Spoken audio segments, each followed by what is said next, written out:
গতি নাই। আসলে কারা হামলা করলো? রাজু, জুয়েল, শহীদুল আর হিন্দু কি আমি তত জানি না।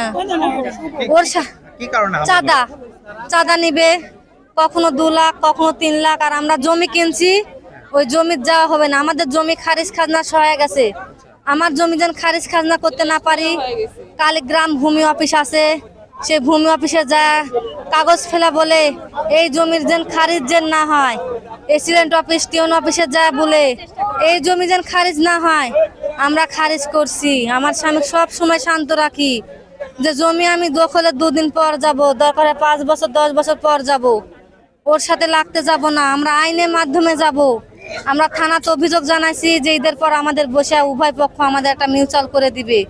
তার আগে রাজু এগুলো করলো যেন আমার স্বামীকে এগুলো করলে যেন করতে না পারে। আমি আমি ভয় করি।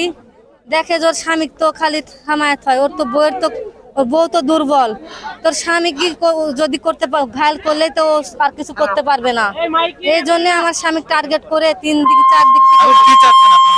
আমরা চাচ্ছি বিচারের বদলে বিচার, মারের বদলে মার চাই, আমরা ফাঁসি চাই। সে মনে হয় বাঁচবে না, তার এমন অবস্থা, সে মনে হয় বাঁচবে না। ধন্যবাদ দর্শক, আমরা একটু আপনাদের দেখানোর চেষ্টা করবো এই মহাসড়ক অবরোধের কারণে কিন্তু নওগাঁ রাজশাহীর একটি ব্যস্ততম সড়ক। আপনারা জানেন যে পবিত্র ঈদ উল ফিতর উপলক্ষে যে ছুটিগুলো ছিল সেই ছুটি শেষ করে কিন্তু কর্মস্থলে ফেরা যে সকল মানুষগুলো রয়েছে সেই মানুষগুলো কিন্তু কর্মস্থলে ফিরে যাচ্ছে। তো নওগাঁ রাজশাহী মহাসড়ক আপনারা দেখতে পাচ্ছেন ইতিমধ্যেই কিন্তু তীব্র একটি যানজটের তৈরি হয়েছে। তো এখানে আমরা অনেকের সাথে কথা বলেছি, তারা আমাদেরকে বলছে যে যতক্ষণ পর্যন্ত সেই সন্ত্রাসী কর্মকাণ্ডে যারা জড়িত রয়েছে সেই রাজুকে গ্রেপ্তার করা না হচ্ছে, অর্থাৎ এই কর্মকাণ্ডের সাথে রাজু সহ তার সহযোগীরা যারা জড়িত রয়েছে তাদেরকে গ্রেপ্তার না করা পর্যন্ত কিন্তু এই সড়ক অবরোধ ছাড়বে না বলে জানিয়েছে ভুক্তভোগী পরিবার। তো এই ছিল নওগাঁ রাজশাহী মহাসড়ক অবরোধের সর্বশেষ